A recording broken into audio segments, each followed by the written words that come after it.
शलाकया चक्षुरुन्मीलितं येन तस्मै श्रीगुरवे नमः। श्रीचैतन्यमनोभीष्टं स्थापितं येन भूतले सोऽयं रूपः कदा मह्यं ददाति स्वपदान्तिकम्।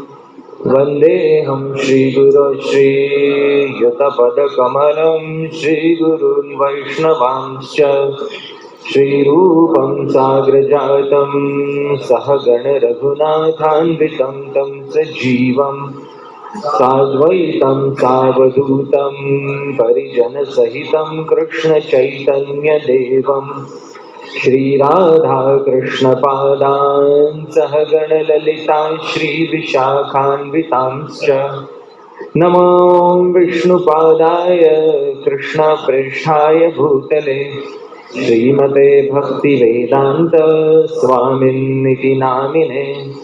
नमस्ते सारस्वते देवे गौरवाणी प्रचारिणे निर्विशेष शून्यवादी पाश्चात्यदेशतारिणे। नमो महावदान्याय कृष्णप्रेमप्रदायते कृष्णाय कृष्णचैतन्य नाम्ने गौरद्विषे नमः। हे कृष्ण करुणा सिंधो दीनबंधो जगत्पते गोपेश गोपिका कांत राधा कांत नमोस्तुते। तप्त कांचन गौरांगी राधे वृंदावनेश्वरी वृषभानुसुते देवी प्रणमामि हरिप्रिये। वाञ्छाकल्पतरुभ्यश्च कृपा सिन्धुभ्य एव च पतितानां पावनेभ्यो वैष्णवेभ्यो नमो नमः। जय श्री कृष्ण चैतन्य प्रभु नित्यानंद श्री अद्वैत गदाधर श्रीवासादि गौर भक्त वृंद। हरे कृष्णा कृष्ण कृष्ण हरे हरे हरे राम राम राम हरे हरे। चलो प्रभुपाद की जय, अनंत कोटि वैष्णव वृंद की जय, जय गौ प्रेमानंदे। तो पुनः आप सभी का स्वागत है आज के इस संध्याकालीन सत्र में। आप सब यहाँ पर आए इसके लिए आप सबका पुनः पुनः धन्यवाद। और मनुष्य जीवन में जिस वस्तु की इच्छा हम सबको होती है उस वस्तु को एक नाम से बुलाया जाता है जिसको हम कहते हैं सुख। लेकिन ये सुख जो है इसके अनेक आयाम होते हैं, इसके अनेक पहलू होते हैं। पूर्व के आचार्यों ने मनुष्य जीवन में प्राप्त करने योग्य जो वस्तुएं हैं उन वस्तुओं को 4 विभागों में विभाजित किया है, 4 भागों में बांटा है और इसीलिए इनको पुरुषार्थ कहते हैं। पुरुष और अर्थ ये दोनों मिलाकर क्या शब्द बनता है? पुरुषार्थ। पुरुष का अर्थ यहाँ पर केवल जो पुरुष जाति में पैदा हुआ है उससे नहीं है, केवल पुल्लिंग से नहीं है। पुरुष का अर्थ यहाँ पे नर मात्र है, यानी जो कोई भी नर देह जिसने प्राप्त किया है, चाहे वो स्त्री भी क्यों ना हो। तो पुरुषार्थ कह देने का अर्थ ये नहीं है कि ये केवल पुरुषों के लिए है, ये स्त्री के मन में भी ये इच्छा होती है। और ये 4 इच्छाएं जो है और ये जो 4 पुरुषार्थ हैं इनको शास्त्रों में बताया गया है। आप सब में से अनेकों ने इन 4 पुरुषार्थों के विषय में सुना होगा। इन 4 पुरुषार्थों को कौन जानता है? कोई बता सकता है क्या है 4 पुरुषार्थ? जी मत जी। तो धर्म, अर्थ, काम और मोक्ष। प्रायः क्या है, जब व्यक्ति किसी अच्छे कुल में पैदा होता है तो उसे बचपन से एक शिक्षा दी जाती है जिसको कहते हैं धर्म। तब जाके वो मनुष्य बनने योग्य होता है, क्योंकि प्राणी जो है यानी बाकी जानवर जो है उनको ये एक शिक्षा दी नहीं जाती है। कौन सी शिक्षा नहीं दी जाती है? धर्म की शिक्षा नहीं दी जाती है। तो मनुष्य जो है यदि किसी अच्छे कुल में पैदा हुआ तो उसे धर्म की शिक्षा दी जाती है। अब धर्म का क्या अर्थ है? जी, जो धारण करने योग्य है या जो हमें धारण करता है उसे क्या कहते हैं? धर्म। तो ध्री धातु जो है धारण अर्थ में होती है, उससे धर्म शब्द बनता है। तो जो हमें इस जीवन में भी धारण करता है और अगले जीवन में भी हमें धारण करता है, यानी हमारी रक्षा करता है, उसे हम क्या कहते हैं? धर्म। तो धर्म शब्द का अर्थ क्या है ये हम देखेंगे, पर मैं मोटा मोटा अर्थ पहले बता देता हूं। धर्म शब्द का अर्थ है हर व्यक्ति के लिए जो कर्तव्य शास्त्रों में बताया गया है उसको क्या कहते हैं? धर्म। और इसके अलावा दूसरा पुरुषार्थ है अर्थ। अर्थ का क्या मतलब है? अर्थ का अर्थ क्या होता है? धन। ठीक है, कुछ लोग अर्थ का अर्थ करते हैं धन। तो अर्थ का अर्थ धन है क्या, ये भी हम देखेंगे। तीसरा है काम। काम का क्या अर्थ होता है? हाँ, किसी भी इच्छा को क्या कहते हैं? काम। और चौथा क्या पुरुषार्थ है? मोक्ष। तो चौथा पुरुषार्थ मोक्ष है। मोक्ष का अर्थ क्या होता है? मुक्त हो जाना। मैं तो वैसे भी हम तो अभी मैं घर से निकल गया तो मैं घर से मुक्त हो गया, तो क्या इसका अर्थ मुझे मोक्ष प्राप्त हो गया क्या? नहीं। तो मोक्ष का क्या अर्थ होता है? हाँ, भौतिक शरीर से मुक्त होना। एक शरीर से मुक्त होने पे तो दूसरा शरीर प्राप्त होता ही है कि नहीं? तो कोई मर जाता है तो वो लोग बोलते चलो छूट गया। कौन छूट गया पता है? हम छूट गए या वो छूट गया, ये बात की बात है। लेकिन बोलते छूट गया, और छूटने के बाद तो दूसरा शरीर प्राप्त होगा ना उसे। जन्म मृत्यु के चक्कर से छूटना, ठीक है, ये थोड़ी अच्छी व्याख्या है। जन्म और मृत्यु के चक्कर से ही छूट जाना, इसको क्या कहते हैं? मोक्ष। तो ये चार पुरुषार्थ है जिसमें हर मनुष्य, जिनमें से कोई एक या एक से ज्यादा पुरुषार्थ को प्राप्त करना चाहता है। कोई जो है वो धर्म को प्राप्त करना चाहते हैं। धर्म मतलब क्या? उनकी अर्थ काम इच्छा सब पूरी हो गई, उनको अभी इस समय इच्छा नहीं है। वो इस समय उनको एक ही इच्छा है। कौन सी इच्छा है उनको? धर्म। तो धर्म की इच्छा है, और मोक्ष की इच्छा अभी तक जागृत हुई नहीं है, तो उनको धर्म की इच्छा है। धर्म का अर्थ क्या है? तो श्रीमद् भागवत में छठे स्कंद में धर्म का एक अर्थ बताया गया है। मैं उसको कहूँगा, मेरे पीछे आप सुनिएगा और मेरे पीछे कहिएगा, ठीक है? मेरे पीछे कहिएगा। वेद प्रणिहितो धर्मो अधर्मस्तद विपर्ययः। तो श्रीमद् भागवत में छठे स्कंद में एक प्रसंग आता है जहां पर यमदूत जो है अजामिल नाम के एक व्यक्ति को खींच के ले जा रहे होते, नरक में ले जा रहे होते, क्योंकि बहुत अधर्मी होता है वो। और जब उसको खींच के ले जा रहे होते तो वो अपने बेटे का नाम बुलाता है, जिसका नाम होता है नारायण। और जब वो नारायण नाम बुलाता है तो उस समय विष्णु दूत वहां पर आ जाते हैं और यमदूतों को कहते हैं कि आप इसको लेकर नहीं जा सकते इस समय। बोले क्यों नहीं लेके जा सकते? बहुत अधर्मी व्यक्ति है, इसको लेके जाना है नरक में। तो बोलते अधर्म और धर्म क्या है बताइए? तो यमदूत बोलते हैं वेद प्रणीतो धर्मो, जो वेद में बताया गया उसको क्या कहते हैं? धर्म। अधर्म तद विपर्ययः, और उससे उल्टा काम करना उसको क्या कहते हैं? अधर्म। तो ये बहुत सरल व्याख्या है धर्म और अधर्म की जो यमदूतों ने बताई है।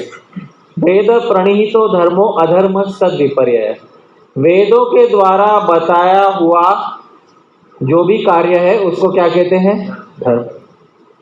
और अधर्म जो है वो उसका उल्टा है। ये बहुत स्पष्ट व्याख्या है। तो धर्म क्या है? इसका आजकल अंग्रेजी में बहुत सरल, बहुत अनुवाद करते करते लोग बोल देते ड्यूटी, बोल देते ड्यूटी। पर यह अनुवाद वास्तव में ठीक नहीं है, क्योंकि ड्यूटी का मतलब क्या होता है? जो हमें करना है। अब भाई जो हमें करना है वो तो हम खुद ही निर्धारित कर लेते कभी कभी। जैसे हम खुद ही कोई रोजगार ले लेते, कोई नौकरी ले लेते और बोलते हैं ये हमारी ड्यूटी है और इसको करना ही धर्म है। आजकल जिसको हम बोलते हैं ना, वर्क इज वर्शिप, या कर्म ही पूजा है, ऐसा बोलने लगे लोग। तो अगर कर्म ही पूजा है तो जो चोर चोरी कर रहा है वो भी तो पूजा ही कर रहा है। जो कसाई मांस काट रहा है वो भी तो पूजा ही कर रहा है। आप समझ रहे? जो नेता लाखों रुपए का गबन कर रहा है वो भी तो पूजा ही कर रहा है। तो कर्म ही पूजा है, ये एक बहुत गलत व्याख्या है धर्म की। धर्म की असली व्याख्या बहुत कम लोग समझते हैं, क्योंकि अधिकांश लोग बहुत सरल सरल चीजें समझने में रुचि रखते हैं। धर्म की असली व्याख्या क्या है? वेद शास्त्रों के अनुसार वर्ण और आश्रम में हमारा जो कर्तव्य बताया गया है उसको करना ही धर्म है। आप समझ रहे? वेदों के अनुसार वर्ण और आश्रम में जो बताए गए कर्तव्य है उसी को क्या कहते हैं? धर्म। और उसके विपरीत कुछ करना वो हमारा धर्म नहीं है। वो या तो परधर्म हो सकता है, किसी और का धर्म हो सकता है, या वो अधर्म हो सकता है। भगवत गीता में भगवान कहते हैं परधर्मो भयावह, किसी और का धर्म करना भय का कारण बन सकता है, और अधर्म करना तो भय का कारण है ही। अर्जुन ब्राह्मण था, क्षत्रिय था, वैश्य था, शूद्र था? क्या था अर्जुन? केवल जन्म से था या अपने कर्मों से भी था? कर्मों से भी क्षत्रिय था। भगवत गीता के आरंभ में अर्जुन क्षत्रिय धर्म छोड़कर सन्यासी बनने की इच्छा रख बैठे थे। उस समय भगवान अर्जुन को बोले परधर्मो भयावह, किसी दूसरे का धर्म लेना भय का कारण बन सकता है। अर्जुन, तुम्हें तुम्हारा धर्म करना चाहिए। अरे पर मैं सन्यासी बन के भी तो सन्यासी का धर्म निभाऊंगा। वो परधर्म है अर्जुन। स्वधर्म, तुम्हारा अपना धर्म क्या है वो तुम्हें करना चाहिए। तो स्वधर्म निर्धारित होता है पूर्व जन्मों के संस्कार के कारण हमें जो जन्म और जो वासना प्राप्त हुई है उसके अनुसार हमारा स्वधर्म निर्धारित होता है। वेद प्रणीतो धर्मो, इसलिए वेद के द्वारा बताया हुआ मार्ग ही क्या कहलाता है? धर्म। अधर्म तद विपर्यय, उसका उल्टा काम जो है वो अधर्म कहलाता है। अच्छा, जब हम धर्म के प्रति देखते हैं, आप देखोगे धर्म वेदों में बताया हुआ है और वेद में एक बात बताई हुई है। धर्म जो है जिसको प्राप्त करना है वो एक वस्तु करे। क्या करे? वो यज्ञ करे। धर्म प्राप्त करने, जिसको धर्म प्राप्त करना है वो क्या करे? यज्ञ करे। अच्छा, अब आप धर्म की व्याख्या देखोगे, भगवत गीता में भी भगवान ने धर्म के विषय में बताया है। उन्होंने बताया यज्ञ करो अर्जुन, यज्ञ करने से धर्म प्राप्त होगा। और वो धर्म क्या है वो बताया, आप ध्यान से सुनिएगा। मैं भगवत गीता का श्लोक बोलूंगा, ध्यान से सुनिएगा। देवान् भावयतानेन ते देवा भावयन्तु वः, परस्परं भावयन्त श्रेय परमवाप्स्यथ। देवान् भावयतान अनेन, अर्जुन यज्ञ करके देवताओं को प्रसन्न करो। ते देवा भावयन्तु वः, और वो देवता बदले में वर्षा इत्यादि करके आपको क्या करेंगे? प्रसन्न करेंगे। परस्परम भावयन्त, इस तरह आप देवताओं को प्रसन्न करो, देवता आपको क्या करेंगे? प्रसन्न करेंगे। श्रेय परम अवाप्स्यथ, आप दोनों श्रेयस को, आप दोनों कल्याण को प्राप्त, देवता भी कल्याण को प्राप्त होंगे, आप भी कल्याण को प्राप्त होंगे। अच्छा मुझे इस बताइए, इस पूरे धर्म में लेन देन की भावना है या नहीं है? क्योंकि धर्म तभी होगा जब यज्ञ होगा, जब लोग अपने स्वधर्म का पालन करेंगे। जब तक लोग अपने स्वधर्म का पालन करके यज्ञ नहीं करेंगे, यज्ञ का अर्थ क्या होता है? यज्ञ का अर्थ केवल आहुति नहीं होता है, यज्ञ से पहले होने वाली क्रिया भी यज्ञ के अंतर्गत होती है। तो देवताओं को प्रसन्न करने के लिए अर्जुन यज्ञ करो। यज्ञ करने के लिए तुम्हें एक समाज चाहिए, क्योंकि एक व्यक्ति अकेला यज्ञ नहीं कर सकता। यज्ञ करने के लिए सर्वप्रथम तुम्हें ब्राह्मण चाहिए जो वेद समझता हो। यज्ञ करने के लिए तुम्हें क्षत्रिय चाहिए जो समाज को शांति और सुदृढ़ता प्रदान करता हो। यज्ञ करने के लिए तुम्हें वैश्य चाहिए जो समाज में अर्थ को निर्धारित करता हो। और यज्ञ करने के लिए तुम्हें श्रमिक भी चाहिए जो समाज को श्रमदान करता हो। ये चारों मिलकर ही समाज में एकत्रित होकर यज्ञ करेंगे। अच्छा, ये यज्ञ में लेन देन की भावना है या नहीं है बताइए? आप देवताओं को प्रसन्न करो, देवता आपको प्रसन्न करेंगे, तब जाके दोनों का कल्याण होगा। इसमें लेन देन है या नहीं है? जहां लेन देन होता है उस वस्तु को क्या कहते हैं? व्यापार।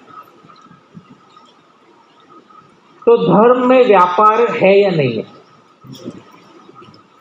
बहुत बड़ा प्रश्न है। धर्म में व्यापार है या नहीं है? है तो जोर से हाँ कहिए, नहीं है तो ना बोलिए। जो वेदों में धर्म दिया हुआ है, यज्ञ करके देवताओं को प्रसन्न करना, उसमें देवताओं के साथ व्यापार है या नहीं है?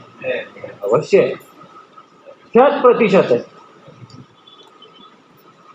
अब यदि व्यापार करना ही धर्म है तो हमारे चित्त को उससे आनंद नहीं हुआ। हम व्यापार नहीं चाहते, हम उससे कुछ अलग चाहते हैं। अच्छा ठीक है, दूसरा पुरुषार्थ ले लेते हैं। दूसरे पुरुषार्थ को क्या कहते हैं? अर्थ। ये तो पूरा व्यापार पे ही टिका हुआ है। अर्थ तो वो भाषा है जो व्यापार बोलता है, आप समझ रहे हैं? अर्थ वो जिसको अंग्रेजी में कहते हैं करेंसी है। अर्थ ही तो करेंसी है। अच्छा, अर्थ का मतलब क्या होता है? अर्थ का मतलब धन होता है, हाँ ये तो सबने बताया। फिर तो भारत से कहीं अधिक अर्थवान देश भारत के बाहर है कि नहीं? और बेचारा भारत तो अर्थहीन हो गया। हाँ? तो अर्थ का अर्थ क्या है? क्योंकि यदि अर्थ का मतलब केवल धन है तो हम बहुत पिछड़ गए। बेचारे बाहर के देश के सभी लोग प्रगति करें और भारत में सब लंगोटीधारी बाबा बने, ये कहाँ का न्याय है कि नहीं? बताइए। हाँ, तो बताइए अर्थ का क्या अर्थ है? अर्थ का समानार्थी शब्द बोलता हूं, मेरे पीछे पीछे बोलिएगा। समृद्धि। अर्थ में और समृद्धि में बहुत अंतर होता है। वो अंतर क्या होता है मैं बताता हूं। जैसे हम बचपन में गांव में जाया करते थे, गांव में हमारा बहुत बड़ा घर है, और जब गर्मी की छुट्टी में हम जाया करते थे तो हमारे बहुत सारे वहाँ पे भाई बहन रिश्ते नातेदार एकत्रित हुआ करते थे। उस समय पूरे गांव में बचपन में एक पूरे घर के ऊपर वाला जो मंजिल थी, उस पूरे मंजिल में गर्मियों में आम के सारे पेटियां लगी रहती थी। पूरे एक मंजिल सिर्फ आम लगा रहता था, आप समझ रहे हैं? और जिसको जितना खाना है उतना खा सकता है। हमारे घर के पीछे बहुत सारे पेड़ थे। एक अमरूद का पेड़ जिसको पेरू कहते हैं, अमरूद का पेड़ था। एक जिसको हम दाइम कहते हैं, अनार का वृक्ष था। एक चीकू का वृक्ष था। बहुत सारे वृक्ष थे, और हम जितना चाहिए मन होता था उतना हम तोड़ के खाते थे। अच्छा, आज हम में से कितने हैं जिनके घर में पूरा मकान भर के आम की पेटियां पड़ी हुई थी? इस बार कोई है? मुंबई में जिसके घर में आम की पेटियां ही पेटियां पड़ी हुई थी। पर आप लोगों के पास तो बहुत अर्थ है, वो बेचारे फक्कड़ गांव वालों के सामने तो आपके पास बहुत ज्यादा पैसा है कि नहीं? तो पैसा आपके पास बहुत होगा, लेकिन समृद्धि कुछ और वस्तु है। आप समझ रहे हैं? पैसा जिसके साथ भोगा जाता है वो परिवार होना भी तो समृद्धि है। अर्जुन ने क्या बोला था गीता में? एक तर्क दिया था अर्जुन ने कि हम क्या करेंगे ये सब धन प्राप्त करके, भुंजीय भोगान रुधिर प्रतिज्ञा ये अर्जुन ने बोला था। हम वो भोग क्या भोगेंगे जो हमारे रिश्तेदारों के खून से सना हुआ है? उस भोग को भोग के हम सुखी होंगे क्या? तो अर्थ होना एक, पैसा होना एक अलग बात है, समृद्धि होना एक बहुत अलग बात है। समृद्धि होने का अर्थ है खाने पीने के लिए, बाहर घूमने के लिए, अपनी स्वतंत्रता के लिए सभी सामग्रियों की उपलब्धि होना, अपने मानसिक सुख शांति के लिए सभी सामग्रियों को उपलब्ध होना, इसको समृद्धि कहते हैं। और पैसा होकर किसी कमरे में दुखी होकर रोना, उसको अर्थ नहीं कहते। तो ये बहुत बड़ा अंतर है। पर अर्थ जो है ये पूरा का पूरा लेन देन पर है। श्रीमद् भागवत में 11वें स्कंद में अवंती ब्राह्मण के प्रसंग में एक श्लोक आया है। वो श्लोक बहुत महत्वपूर्ण है। मैं वो श्लोक कहूंगा, आप मेरे पीछे आप ध्यान से सुन के दोहराइएगा। अर्थस्य साधने सिद्धे उत्कर्षे रक्षणे व्यये नाशोपभोग आयास त्रासश्चिंता भ्रमो नृणाम्। अर्थस्य, पैसे की बात करो, सिर्फ पैसा ले लो तो वो कदम कदम पे दुख देने वाला है। साधने, आप हाँ या ना बोलिएगा। अर्थस्य साधने, कमाते समय पैसा दुख देता है, हाँ या ना?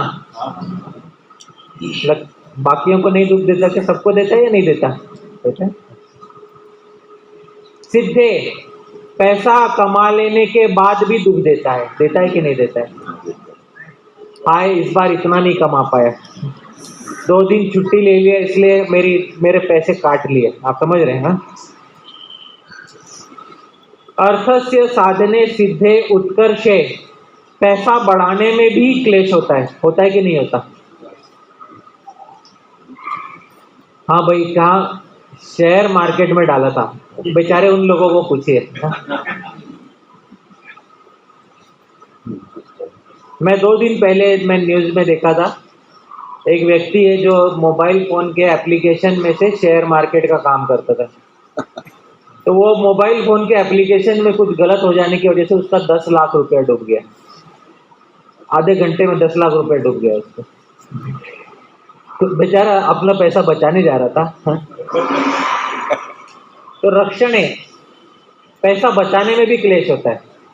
उत्कर्ष, सॉरी, पैसा बढ़ाने में भी, और रक्षण है, पैसा बचाने में भी क्लेश होता है। क्योंकि जब पैसा बचाने जाते हैं तो अनेक हाथों से पैसा खींचने वाले लोग आ जाते हैं, है कि नहीं?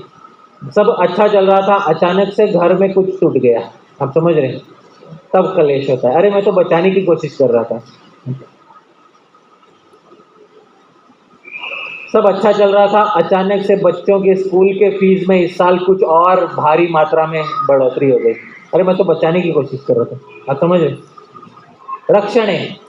और व्यय, खर्च करते समय तो क्लेश होता ही है, ये तो 100% लिख लो। इसका मैं उदाहरण देता हूँ। तो एक बार एक व्यक्ति गया, मतलब जो भी लोग गए रहेंगे बाहर खाने के लिए, जब भी आप कभी रेस्टोरेंट में जाते होंगे तो एक रेस्टोरेंट होता है, बुफे होता है। बुफे बुफे मतलब क्या होता है, आप एक फिक्स पैसा दो, आपको जितना खाना है आप खा लो, ठीक है। आप में से कितने लोगों ने बुफे खाया है, हाथ ऊपर को। और कितने लोग हैं जिसने बुफे का पूरा पैसा वसूल करके निकाला है, वो भी बिना रोगी हुए। हाँ, तो बेचारा जब वो बुफे खा के आता है उसके बाद भी उसको लगता है हाय मैं ठगा गया।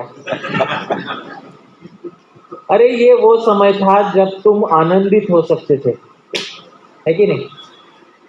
ये तुम्हारा आनंद उठाने, इसके लिए तो तुमने कमाया था, इसके लिए तो बचाया था, इसके लिए बढ़ाया था। ये समय था आनंदित होने का, पर ये समय भी हाय में बिता दिया उसने।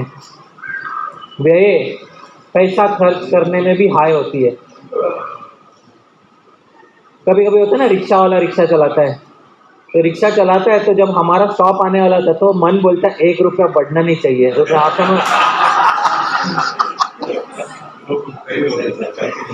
अरे तुम्हारा क्या लुट जाएगा, बेचारे को 1 रुपया और मिल गया तो।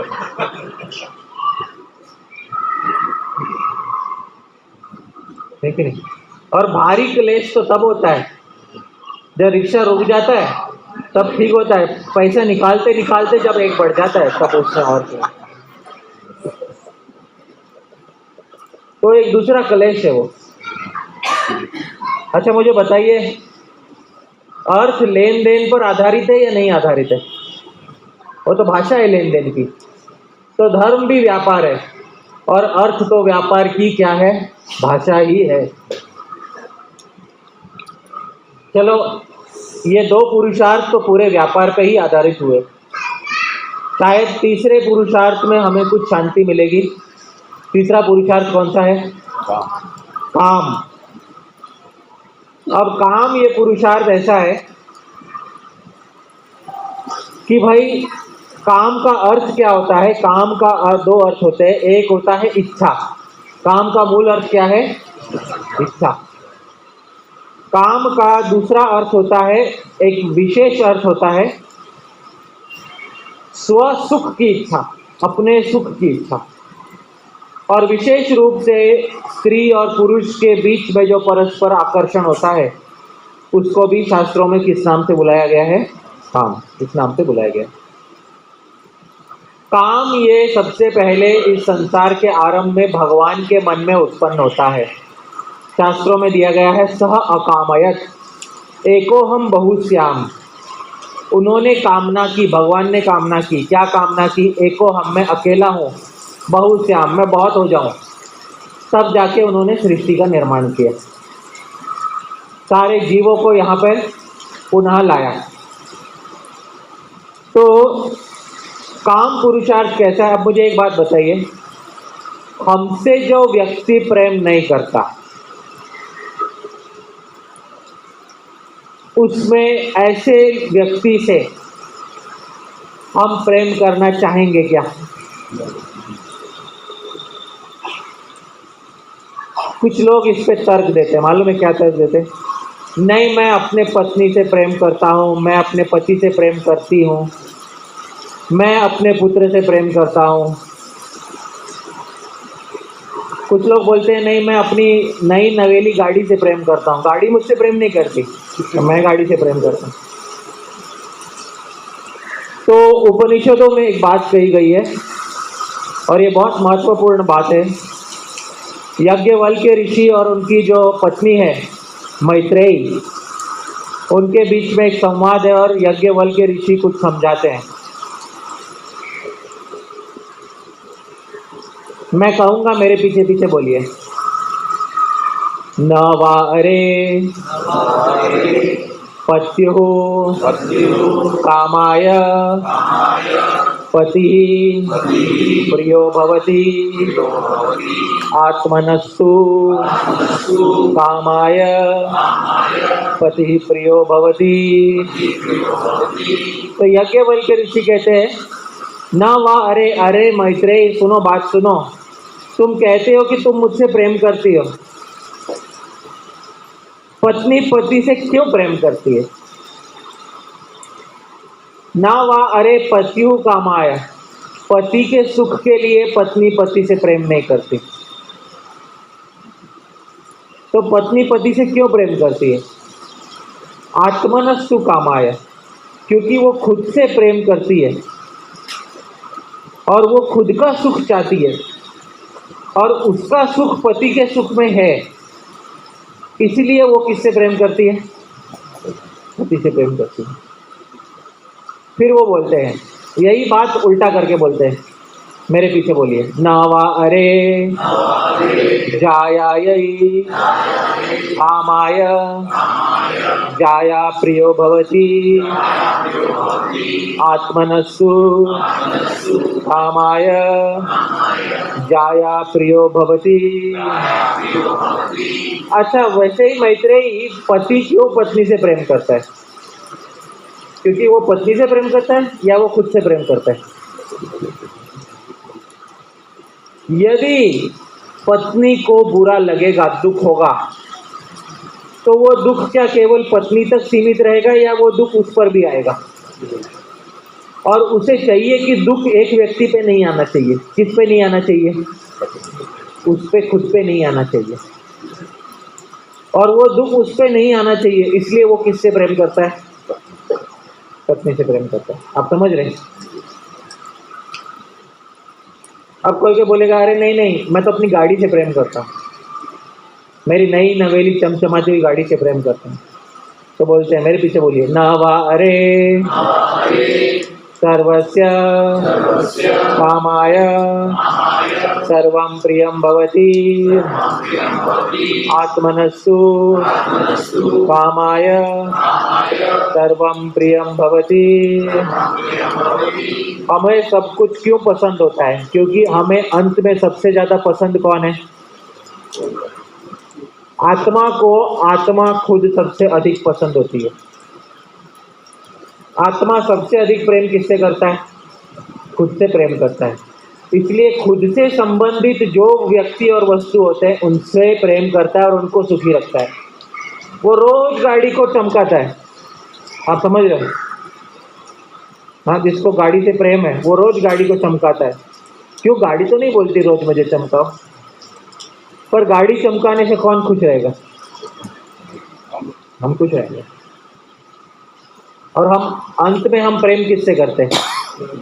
स्वयं से करते हैं। आप समझ रहे हैं? इसीलिए हम दूसरे से प्रेम करते हैं। अब बताइए, ये व्यापार है या नहीं है? 100% व्यापार।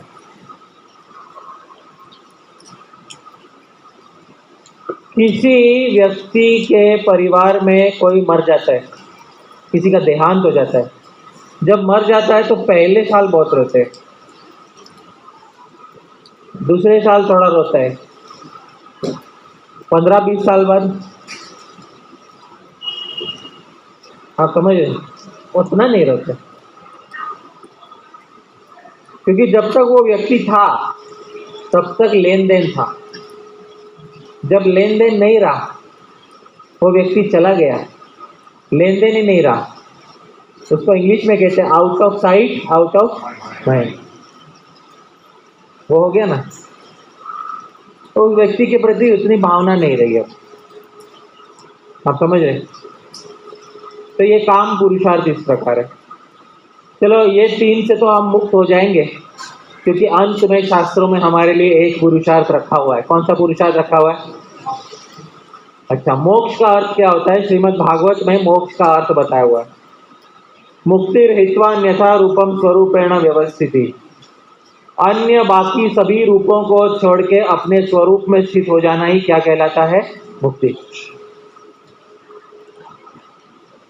या जैसे बोला गया है, जन्म मृत्यु से छूट जाना ही मोक्ष कहलाता है। मोक्ष में व्यापार है या नहीं है?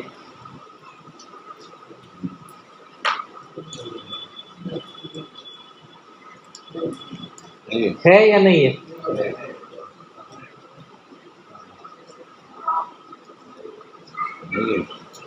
भगवत गीता में मोक्ष के बारे में एक श्लोक बोला गया जिसमें भगवान स्वयं गारंटी देते हैं मोक्ष का।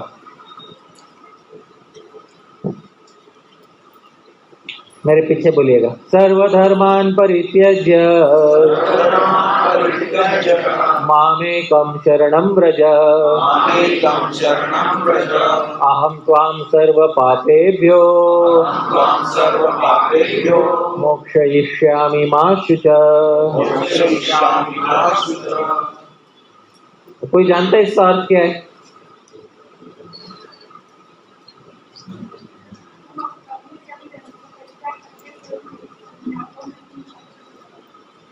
तुम अर्जुन सारे अन्य लौकिक धर्मों को त्याग करके एकमात्र मेरी शरण में आ जाओ, मैं तुम्हें सभी कर्मों से मुक्त कर दूंगा, शोक मत करो। भगवान इसमें तो लेन देन की भावना दिखाई दे रही है। भगवान अगर मैंने सारे धर्मों का त्याग नहीं किया तो मैं भी तुम्हें मुक्त नहीं करूंगा।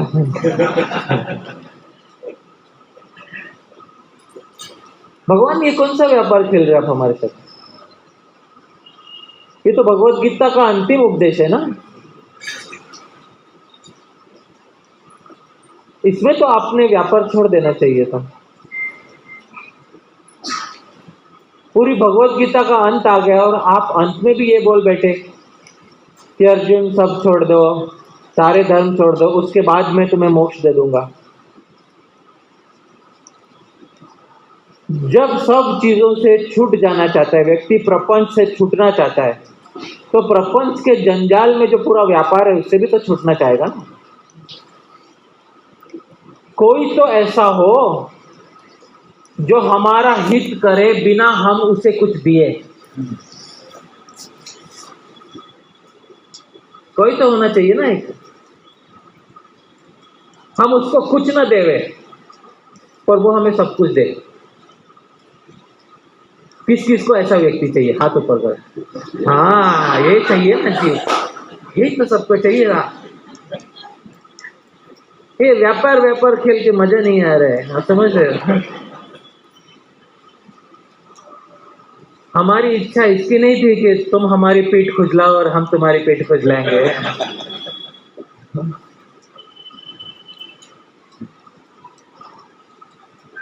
वो नहीं चाहिए था हमको। हमको चाहिए था कि कोई हम पे हमारा अहेतुक हित करे, बिना हेतु के, बिना मतलब के हमारा हित करे। वैसा व्यक्ति चाहिए था हमको। वैसा व्यक्ति हमको संसार में नहीं मिला। लोग बोलते नहीं, माता पिता का प्रेम अहेतुक होता है। अरे अभी तो बोला था, माता पिता बच्चे से क्यों प्रेम करते हैं? क्योंकि माता पिता किससे प्रेम करते हैं? बच्चे को कुछ होगा तो दुख बच्चे को होगा, लेकिन उससे ज्यादा दुख किसको होगा? और माता पिता किसको दुख नहीं पहुंचाना चाहते? खुद को नहीं। मुख्य रूप से किसको दुख नहीं पहुंचाना चाहते? खुद को नहीं दुख पहुंचाना चाहते। दूसरे का बच्चा जब कष्ट में होता है, आप समझ रहे हो, तब हम क्यों नहीं उसके दुख को दूर करते? हाँ, नहीं है, नहीं तो हाँ ठीक है। अटैचमेंट नहीं है, हम समझ रहे हैं। हाँ, बहुत अच्छी बात है। अच्छा, अटैचमेंट नहीं है। अटैचमेंट होने से क्या हो जाता है? उसका सुख दुख, किसके सुख दुख से जुड़ जाता है? और सबसे ज्यादा प्यारा हमें किसका सुख दुख है? हमारा। इसलिए हम उसके सुख दुख का ध्यान रखते हैं।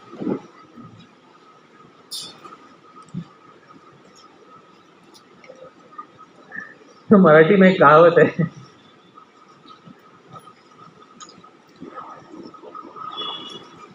माझा पोरग लेकरू आणि दुसऱ्यांचा पोरगा कार्टर। जो समझता है वो समझेगा, जो नहीं समझता उसको समझाता हूँ। मेरा बच्चा बहुत लाडला, हाँ, और दूसरे का बच्चा एकदम फालतू। आप समझ रहे हैं? हाँ, ऐसा। हाँ, नाकारा। ऐसा क्यों होता है? क्योंकि माता पिता के मन में स्व सुख की भावना होती है। ऐसा एक भी व्यक्ति हमें नहीं मिला आज तक, माता पिता मिलाकर। ये आजकल भारत में ना माता पिता भक्ति का बहुत बड़ा प्रचार है, हाँ? इसलिए वो प्रचार को थोड़ा नीचे उतारना जरूरी है, क्योंकि लोग बोलते हैं माता पिता ही भगवान है।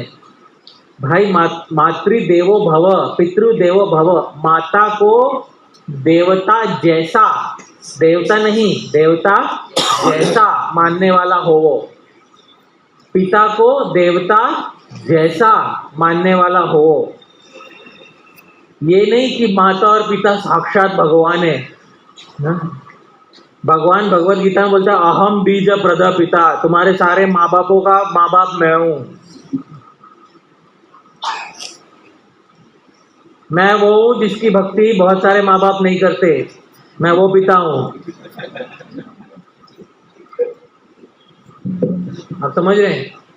तो ये बहुत आवश्यक है समझना, क्योंकि भारत में ये दुष्प्रचार है कि अब अलग से भगवान को पूजने की जरूरत नहीं है, क्योंकि माता पिता ही भगवान है। ये दुष्प्रचार है वास्तव में। दुष्प्रचार इसलिए है क्योंकि वेद शास्त्रों में माता पिता को भगवान का स्वरूप बताया गया, मतलब भगवान के तुल्य, भगवान जैसे, एकदम भगवान है नहीं बताया गया है। माता को देवता जैसा मानने वाला हो, पिता को देवता जैसा मानने, और उसके आगे भी बात है, आचार्य देवो भव, आचार्य को देवता जैसा मानने वाला हो, और अतिथि देवो भव, अतिथि को देवता जैसा मान। नहीं तो अतिथि को देवता बनाना पड़ेगा, आप समझ रहे हैं? हाँ? अगर माता पिता को भगवान बनाते तो अतिथि को भगवान क्यों नहीं बनाते? तो बात यह है, देवता नहीं, देवता जैसा मानने वाला हो, उसका अर्थ ये होता है। तो इस संसार में तो हमें ऐसा कोई नहीं मिला जो व्यापार विहीन हो, जो बिन व्यापार के हमारा हित करे। जब हमारा जन्म नहीं हुआ था तब हमारे माता पिता हमारे विषय में चिंता नहीं करते थे अधिक, उन्हें पता ही नहीं था हम कौन है। और जब मर जाएंगे तो 5-10 साल कोई चिंता करेगा, उसके बाद चिंता होना बहुत कम हो जाएगी। ज़्यादा से ज़्यादा 100 वर्ष, कोई बहुत कीर्तिमान व्यक्ति रहा तो 100 वर्ष तक उसकी कीर्ति रहेगी, उसके बाद लोग भूल जाएंगे। ये बात है। प्रतिष्ठा अधिक काल तक नहीं टिकेगी। तो हमें कुछ ऐसा चाहिए जो बिना लेन देन के हमारा हित हो। अब ऐसा क्या है? हमारी आशा थी मोक्ष से, पर मोक्ष भी क्या निकला? व्यापार निकला। क्योंकि भगवान बिना कुछ हमारी तरफ से व्यापार के, भगवान भी मोक्ष नहीं देने वाले। अब क्या करें?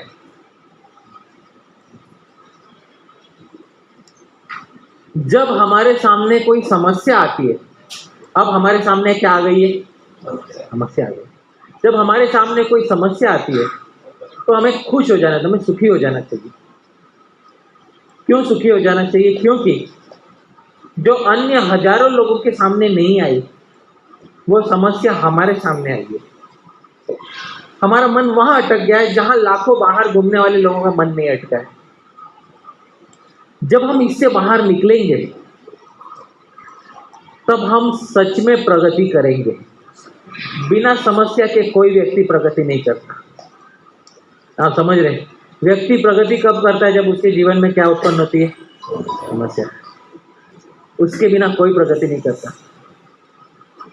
और यदि बिना समस्या के कोई आगे बढ़ता हुआ दिखाई दे तो जान लेना चाहिए कि ये ढकोसला है। आप समझ रहे हैं? जब तक उसके जीवन में कलेश या कोई दुख नहीं होगा, वो प्रगति कैसे करे? ज्ञान तो बहुत लोग प्राप्त कर लेते हैं शास्त्रों का, विज्ञान तब होता है जब उसको जीवन में उतारना पड़ता है। वो बहुत बड़ा अंतर है। शास्त्रीयम ज्ञानम शास्त्रीयम, विज्ञानम अनुभवात्मकम। ज्ञान तो शास्त्रीय होता है और विज्ञान अनुभव पे आधारित होता है। व्यास देव जी ने भगवत गीता लिखी, भगवान का संवाद लिखा। महाभारत के अंदर भगवत गीता है। किसके अंदर भगवत गीता है? पूरा महाभारत लिख लिया और 17 पुराण लिख लिए। उसके बाद व्यासदेव जी का मन सुखी नहीं हुआ। आप समझ रहे? व्यासदेव जी का मन संतुष्ट नहीं हुआ। व्यासदेव जी दुखी हुए। बोलिए, पूरा महाभारत जिसमें भगवत गीता है, महाभारत लिखने के बाद, 17 पुराण लिखने के बाद लिखने वाले का मन खुश नहीं है, पढ़ने वालों की गति क्या होगी? आप समझ लिखने वाले का मन खुश नहीं है, पढ़ने वाले की गति क्या होगी? व्यासदेव जी बहुत खिन्न मन से सरस्वती के तीर्थ पे, उनका आश्रम है बद्री का आश्रम, वहां बैठे हुए थे। तब उनके गुरु आते हैं श्री नारद मुनि। नारद मुनि आकर व्यासदेव जी से प्रश्न पूछते। नारद मुनि को पता है ये दुखी है, फिर भी व्यासदेव जी को पूछते, व्यासदेव जी सब ठीक है ना? आप शरीर को और मन को आत्मा मानकर आप खुश है ना? जो चीज वास्तव में धर्म नहीं है उसको महाभारत और 17 पुराणों में धर्म बता के आप खुश है ना व्यासदेव? तो व्यासदेव जी बोलते हैं, मैं सब करने के बाद भी मुझे ऐसा लग गया कि मैं पराजित हो गया। सब लिखने के बाद मुझे ऐसा लगा कि मैं पराजित हो गया। क्यों? तब नारद मुनि कहते, मन्ये तद दर्शनम खिलम, मैं उस दर्शन को, जीवन जीने के उस तरीके को, उस नजरिए को, उस सारे धर्म को मैं व्यर्थ मानता हूं जिसमें भगवान का प्रेम नहीं हो। आप समझ रहे हैं? जिसमें क्या नहीं हो? भगवान का प्रेम नहीं हो। इन चारों पुरुषार्थों के परे एक पुरुषार्थ है जिसमें लेन देन की भावना नहीं है। वो पंचम पुरुषार्थ है भगवत प्रेम। कौन सा पुरुषार्थ है? भगवत प्रेम। श्री कृष्ण का प्रेम, भगवान का प्रेम, इसमें लेन देन की भावना नहीं है।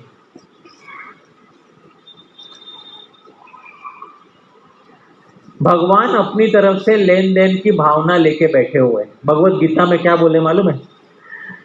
ये यथा माम प्रपद्यन्ते ताम तथैव भजाम्यहम्। जो जैसे मेरे शरण में आएगा मैं वैसे उसका भजन करूंगा। जो मेरा जैसे भजन करेगा मैं उसका भजन, भजन मतलब सेवा, जो जैसे मेरी सेवा करेगा उसकी भी मैं वैसे ही सेवा करूंगा।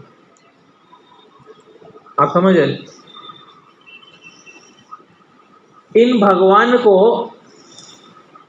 समझाना जरूरी है कि भगवान, इस मानसिकता से आप उतरो मत भक्तों के सामने, क्योंकि आपके भक्त जो है ना, आपसे व्यापार नहीं करना चाहते। इसका मतलब जानते हैं? आपके भक्त आपसे धर्म नहीं चाहते, आपके भक्त आपसे अर्थ नहीं चाहते, आपके भक्त आपसे काम नहीं चाहते, और आपके भक्त आपसे चौथी चीज भी नहीं चाहते। क्या नहीं चाहते आपके भक्त आपसे? मोक्ष नहीं चाहते। अरे अरे पर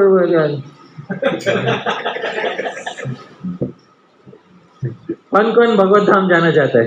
हाथ उठाओ। अरे बाप रे यार, यही पे खेल खराब हो गए ना। चलो,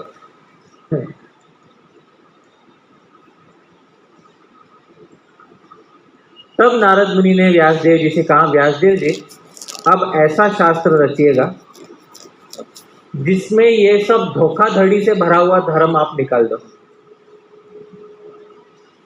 तब व्यासदेव जी ने 18वां पुराण रचा, सबसे अंतिम वाला। कौन सा था? श्रीमद् भागवतम। श्रीमद् भागवतम के आरंभ के जो दूसरा श्लोक है उसमें व्यासदेव जी बोलते हैं, मेरे पीछे बोलिए, धर्म प्रोज्झित कैतवोत्र परमो। मैं धर्म बताऊंगा, पर ये वो वाला धर्म नहीं है जो धर्म अर्थ काम मोक्ष वाला धर्म नहीं है। मैं उससे परे एक ऐसा धर्म बताऊंगा, परमो, परम धर्म बताऊंगा, प्रोज्झित कैतव, जिसमें मैं अच्छे से सारा धोखाधड़ी हटा दिया है मैंने, ऐसा धर्म बताऊंगा। उसमें टीका करते हुए श्रील श्रीधर स्वामी जो सबसे पहले टीकाकार है, उसमें बोलते हैं प्रोज्झित, अच्छे से हटा दूंगा मैं सारा धोखाधड़ी। प्रोज्झित में प्र है, प्र मतलब अच्छे से हटा दूंगा, सारी धोखाधड़ी हटा के सही धर्म बताऊंगा। अच्छा, श्रीधर स्वामी कहते हैं प्र शब्देन मोक्षाभिसंधिरपि निरस्तम। प्रोज्झित में प्र का अर्थ है मोक्ष की इच्छा भी हटाकर बात करूंगा। आप समझ रहे हैं कौन सी इच्छा हटा के बात करेंगे? तो हम में से बहुत सारे भक्त लोग जब नए नए आते हैं तब हमें बताया जाता है कि आप भगवान का भजन करो, क्योंकि भजन करने से आप भगवान के धाम में जा सकोगे। और भगवान के धाम में जाने के बाद क्या होगा? हाँ, सेवा। वो तो यहाँ पे भी है, वो तो अभी कर लो सेवा। अभी सब लोग खाना खाएंगे, उसके बाद प्लेट धोने का सेवा है कि नहीं? हाँ, तो सेवा कौन चाहता है? सही बात बोलो, भगवत धाम जाने के बाद क्या करेंगे? ठीक है, हाँ चलो, जन्म मृत्यु के चक्कर से बच जाएंगे, उसके अलावा और क्या करेंगे?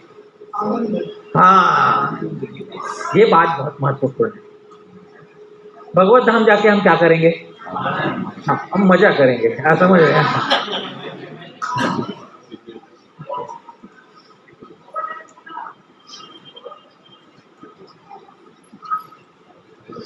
जो अगर अंत में हमारे ही सुख की बात है तो ये व्यापार है या नहीं है? तो मैं भक्ति क्यों कर रहा हूं? ताकि मैं भगवत धाम जा सकूं। अगर आज मुझे भगवान आके बोले कि अरे हरिप्रसाद दास, दुख के साथ कहना पड़ता है कि इस जन्म में तुम्हारा नहीं होने वाला, तो अरे बाप रे, परमार्थ तो नहीं हो पाया, कम से कम ये जन्म में तो आनंद उठा लेता हूं, है कि नहीं? हाँ, मन सोचेगा कि नहीं सोचेगा, है ना? तो ये बात है, वहां का नहीं रहा तो यहाँ का तो कम से कम हो जाता, है ना? तो जब इन छोटे मोटे व्यापारों से व्यक्ति ऊपर उठता है तब जाके व्यक्ति शुद्ध भक्ति के योग्य होता है। अच्छा, भगवान से अपेक्षा करना व्यर्थ है, क्योंकि उनके मन में व्यापार बैठा हुआ है। आप समझ रहे हैं? ये यथा माम प्रपद्यन्ते तांस तथैव भजाम्यहम्। जो जैसे मेरा भजन करेगा मैं उसका भजन करूंगा। इसीलिए अब हमें ही कुछ करना पड़ेगा, ठीक है? अब मैं कुछ बोलूंगा, मेरे पीछे पीछे बोलिएगा, ठीक है? बोलेंगे सब लोग? ठीक है, मैं प्रण नहीं ले रहे, बस बोल रहा हूँ, वाक्य बोल रहा हूँ। कुछ लोग बोले प्रण लेने को मजबूर कर दिया, ऐसा नहीं, ठीक है? मेरे पीछे बोलिए, हे भगवान, मैं आज से मन में ये संकल्प करता हूँ। ये तो आप प्रण करवा रहे हो ना? अच्छा ठीक है, इसको थोड़ा कम करते हैं, ठीक है? फिर वापस बोलिए, हे भगवान, मैं आज से मन में ये विचार लाता हूँ कि मैं आपकी भक्ति, धर्म, अर्थ, काम अथवा मोक्ष भगवत धाम जाने के लिए भी नहीं करूँगा। मैं केवल आपके सुख के लिए आपकी भक्ति करूँगा। तो बहुत कठिन था ये, है कि नहीं? हम दिल पे पत्थर रख के बोलना पड़ा।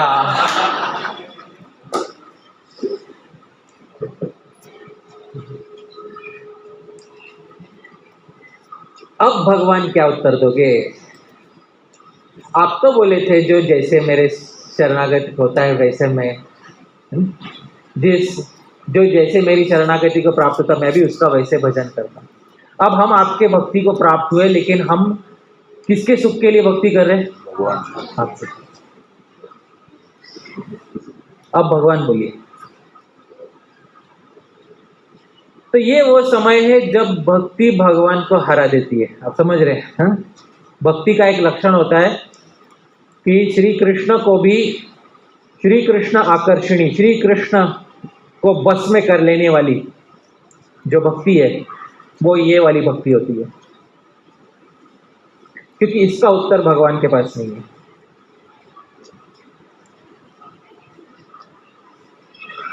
ठीक है, मान लीजिए विष्णु चरण प्रभु हमारे मित्र हैं, ठीक है प्रभु जी। हाँ, आज रात को आप सो रहे हो, हाँ, सोने से पहले आपको दिखाई दे रहा कमरे में कोई और है, हाँ, तो दिखाई दे अरे तो भगवान है कमरे में, हाँ, और आप उठ खड़े हो और बोले विष्णु चरण दास मैं बहुत प्रसन्न हूँ, बोलो क्या चाहिए? आपका उत्तर क्या होगा? क्या स्विट्जरलैंड का वीजा चाहिए?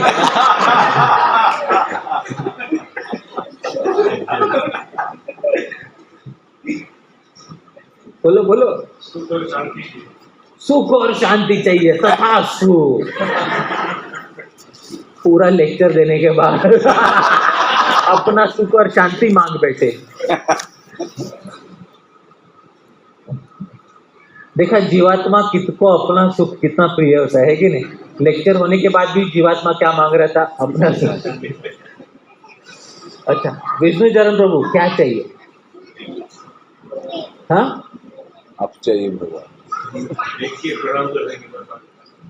अरे क्यों भक्ति कर रहे हो इतना? क्या हाँ रोज ये क्या तिलक और कंठी धारण करके घूमते रहते हो विष्णु चरण दास? क्या चाहिए तुम्हें?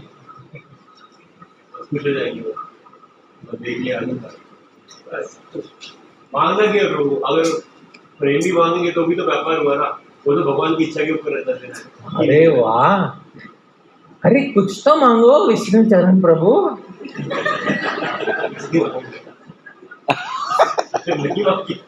अरे मैं देने आया हूँ।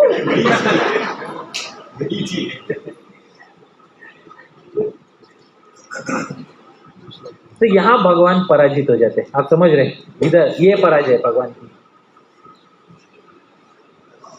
इसका उत्तर भगवान एक ही तरीके से दे सकते हैं कि उस भक्त को अहेतुकी प्रेम प्रदान करके, जिस प्रेम में कोई क्या नहीं होता, हेतु नहीं होता। तुम प्रेम करोगे तो ही मैं प्रेम करूंगा, अन्यथा मैं नहीं करूंगा, ऐसा नहीं। सबसे पहले जीवात्मा ने अहेतुकी प्रेम का आरंभ किया। आप समझ रहे हैं? किसने आरंभ किया अहेतुकी प्रेम का? जीवात्मा। और उसके बदले भगवान ऋणी हो गए, और उस ऋण को चुकाने के लिए भगवान के पास कोई पैसा नहीं है, कुछ नहीं है उनके पास। वो जो है भगवान को सदा के लिए ऋणी कर देता है। जब भगवान श्री कृष्ण वृंदावन छोड़कर मथुरा गए थे और बहुत बड़ा झूठ बोलकर गए थे। सबसे बड़ा झूठ क्या बोला था उन्होंने? सबसे बड़ा झूठ बोला था। और वो जाने के बाद वहां मथुरा से आगे द्वारका चले गए थे, और 10 वर्ष बीत गए, 20 वर्ष बीत गए, 30 वर्ष बीत गए, 40 वर्ष। इतना समय जाने के बाद भूल जाता ना व्यक्ति। आप समझ रहे हैं? 40 वर्ष तो आया ही नहीं, 40 साल हो गए। हाँ था कोई तो, आप समझ रहे हैं, 40 साल पहले था। पर क्या वृंदावन के निवासियों के मन में भगवान के प्रति जो प्रेम था वो कम हुआ या वो वृद्धि को प्राप्त हुआ? बढ़ता गया। तो ये हाँ, वो प्रेम स्वयं के लिए नहीं था। वो प्रेम किसके आनंद के लिए था? भगवान के आनंद के लिए। तो भगवान अगर देना है तो एक वस्तु दो। आपके सामने आएंगे ना तभी एक बात याद रखना। तो भगवान को क्या चाहिए? तो बोले एक वस्तु दो। ठीक है, क्या दो? भगवान आपका प्रेम दो। क्या दो? पर ये भी तो तुम कुछ मांग रहे हो, है कि नहीं? नहीं नहीं भगवान, आपका प्रेम दो, क्योंकि आपका प्रेम किसके सुख के लिए है? आपके सुख के लिए। आपके सुख के लिए आपका प्रेम दो। ये बात है। तो ये जो है धर्म, अर्थ, काम और मोक्ष से ऊपर का पुरुषार्थ है जो श्रीमद् भागवत में श्री व्यासदेव जी ने बताया, और वो बताने के बाद व्यासदेव जी का मन संतुष्ट हुआ, अन्यथा नहीं होगा। तो इसलिए व्यासदेव जी ने कहा श्रीमद् भागवत में, ये नात्मा सुप्रसिद्धति, ये भगवान में भक्ति करने से ही आत्मा पूर्ण रूप से संतुष्ट होती है, क्योंकि आत्मा जो है व्यापार नहीं ढूंढ रही है। और जो संसार में व्यापारिक प्रेम मिल रहा है हमें, चाहे वो माता पिता से ही क्यों ना हो, क्योंकि माता पिता के ऊपर का कोई प्रेम लोग गिनते नहीं है, पर वो माता पिता का जो प्रेम है वो भी शास्त्रों में व्यापार के ऊपर आधारित कहा गया है। शास्त्रों में कहा है, इसको कोई माता पिता इसको काट नहीं सकते, क्योंकि उसको शास्त्रों की वाणी बताई गई है। न वा अरे पुत्रस्य कामाय पुत्रम प्रियम भवति, आत्मनस्तु कामाय पुत्रम प्रियम भवति। पुत्र को प्रेम हो, पुत्र को प्रीति हो, इसलिए पुत्र प्रिय नहीं होता। खुद को प्रीति है इसलिए पुत्र क्या होता है, प्रिय होता है। समझ? बहुत बार पुत्र बड़ा हो जाता है और वहां पर बोलते हैं, नाकारा तूने कुछ नहीं किया, देख तेरा भाई क्या कर रहा है। आप समझ रहे? अरे आप तो हमसे प्रेम करते थे ना, आप समझ, आप तो हमसे प्रेम करते थे ना। हाँ ये मेरा प्रेम ही है, अगर ये प्रेम है तो क्रोध किसे कहते हैं? आप समझ रहे? तो स्वयं के सुख के लिए जो प्रेम होता है, स्वयं के सुख के लिए जो दूसरों से प्रेम करते हैं, वो व्यापार पे आधारित प्रेम जो है वो इस संसार में मिलता है। धर्म, अर्थ, काम और मोक्ष इस संसार में परिपूर्ण रूप से व्यापार पे आश्रित है। इसलिए द्वापर युग में जब भगवान ने गीता बोली तो बहुत सारे व्यापार की तरह टर्म्स एंड कंडीशन रखे। भक्त बनना है ना, विष्णुचंद्र को भक्त बनना है कि नहीं बनना, भगवत गीता के हिसाब से भक्त बनना है। अरे तो ना बोल बैठे।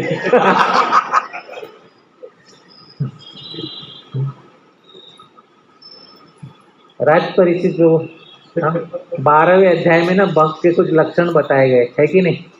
हाँ कुछ लक्षण बताइए ना हमें भी। अद्वेष्टा सर्वभूतानां मित्र करुणा, जो किसी जीव का द्वेष नहीं करता, सबका मित्र होता है, सब पे करुणा करता है, वो मेरा भक्त मुझे प्रिय है। अच्छा और आगे बोलिए पूरी। हाँ निर्ममो निरहंकार, हाँ जो जिसमें अहम मम की भावना नहीं होते, वो भक्त मुझे प्रिय होता है। अरे भगवान ये तो बहुत सारे टर्म्स एंड कंडीशन आ गया। अच्छा मुझे बताइए, द्वापर युग में भगवत गीता बोलने के बाद कितने लोग श्री कृष्ण के भक्त हुए? मुझे नाम गिन के बताइएगा। अर्जुन तो पहले से भक्त हो, तो भगवत गीता में भगवान बोले भक्तों से न सकाते थे, तुम मेरे भक्त हो। पांडव पहले से भक्त थे।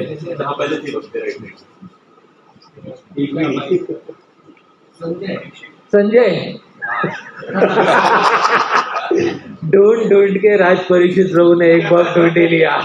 प्रभु जी क्या नाम है उसका? संजय। वाह। हाँ परीक्षित महाराज। परीक्षित महाराज को भगवान ने दर्शन दिया था बचपन में, उनकी याद करते करते, और सुखदेव गोस्वामी जी के बाद भागवतम सुन के उनको भक्ति प्राप्त हुआ, श्रवण से उनको भक्ति प्राप्त हुआ। मैं बोल रहा हूँ भगवत गीता सुन के कौन भक्त बना? वो तो भगवत गीता का पहले से ही वासुदेव पे शरणागत थे। अच्छा अब एक बात बताऊं, कलयुग में भगवान ने आके अपने सारे टर्म्स एंड कंडीशंस गिरा दिए, सब छोड़ दिए। कलयुग में कृष्ण कौन से रूप में बन के आए? अच्छा कलयुग में भगवान एक सवाल पूछते, ठीक है आप लोग हाँ या ना में जवाब दीजिएगा। आप लोग कृष्ण का नाम ले सकते हो तो आप लोग भक्त हो। चलो कृष्ण का नाम लो, बोलो हरे कृष्णा कृष्णा कृष्णा हरे हरे, हरे राम राम राम हरे हरे। चलो अब आप लोग भक्त हो। अरे वो अद्वेष्टा सर्वभूतानां, अरे इसका क्या हुआ? अरे वो सब रखूंगा तो हाँ व्यापार हो जाएगा फिर से, समझना है। चैतन्य महाप्रभु श्री कृष्ण है, पर श्री कृष्ण के ऊपर किसी का भाव चढ़ा हुआ है, किसी का मूड है। किसका भाव है? इसीलिए इस बार व्यापार नहीं चलेगा। आप समझ रहे? वो व्यापार द्वापर युग में था, कलयुग में बिन व्यापार की भावना के भगवान आएंगे। कुछ लोग बोलते पर ये भी तो भगवान ने बोला बस एक नाम लो, ये भी तो व्यापार हुआ कि नहीं? अरे ये तो बस एक टोकन है। आप बोलते ना टोकन, बोलते ना। हाँ, आप कल को मुंबई में फ्लैट लेने जाओ और बिल्डर आपको बोले 1 रुपया दो और फ्लैट आपके नाम पे हो गया। कौन कौन लोग फ्लैट लेगा मुंबई में? बोला हाँ दो। हाँ, अरे हाँ सब लोग। आप समझ लो, इतना टोकन लिया गया आपसे। बचपन में हमारे व्याकरण के शिक्षक ने हमें बहुत वर्षों तक व्याकरण सिखाया। हाँ, उसके बाद हमने उनसे पूछा आपको जिन्होंने व्याकरण सिखाया था उन्होंने आपसे क्या गुरु दक्षिणा लिया? तो उन्होंने बताया हमारे गुरु जी विरक्त थे। विरक्त मतलब सन्यासी थे। उन्होंने जब हमें पूरा 10 वर्ष व्याकरण सिखाया, 10 वर्ष व्याकरण सिखाने के बाद हमारे गुरु जी ने हमसे क्या दक्षिणा लिया मालूम है? बोलते 2 लवंग चाहिए हमको। क्या चाहिए हमको? क्यों? तो व्याकरण सिखाते सिखाते मेरा गला खराब हो गया होगा, अगली कक्षा के लिए गला ठीक करना है। आप समझ रहे? 2 लवंग चाहिए। ये इतना लिया गया। तो अब आप में से सब कलयुग में भगवान की कितने भक्त हुए बताइए? हाँ, नरसिंह मेहता वो तो एक है। हाँ? एक हुए या अनेक हुए? हाँ, देखो सब कलयुग के भक्तों का नाम गिनाते, द्वापर युग का तो कोई ठिकाना ही नहीं है। आप समझ रहे हैं ना? तो अर्थ ये है कि भगवान ने कलयुग में बहुत सारे अपने टर्म्स एंड कंडीशंस कम किए। श्रीमद् भागवत में और व्यक्तिगत रूप से भी संकीर्तन का प्रचार करके भगवान ने व्यापार कम किया, तब जाके भक्त बने। अब जब भगवान ने अपनी तरफ से व्यापार हटा दिया तो हमारा कर्तव्य क्या है? अपनी तरफ से भी हमें क्या हटाना है? व्यापार। इसका मतलब जब हम भक्ति करें तो धर्म, अर्थ, काम और यहाँ तक कि मोक्ष, भगवत धाम जाने तक की इच्छा के लिए भी भक्ति ना करें। वो भगवत धाम एक साइड इफेक्ट है भक्ति करने का। वो भगवान की इच्छा से आवेगा तो आवेगा, नहीं आएगा तो हमें बस एक ही चीज चाहिए भगवान से। क्या चाहिए भगवान का? क्योंकि वो प्रेम किसके सुख के लिए होता है? बस यही बात जो समझ गया वो श्रीमद् भागवतम के सार को समझ गया। ठीक है, बहुत बहुत धन्यवाद पुनः सबको। हरे कृष्ण।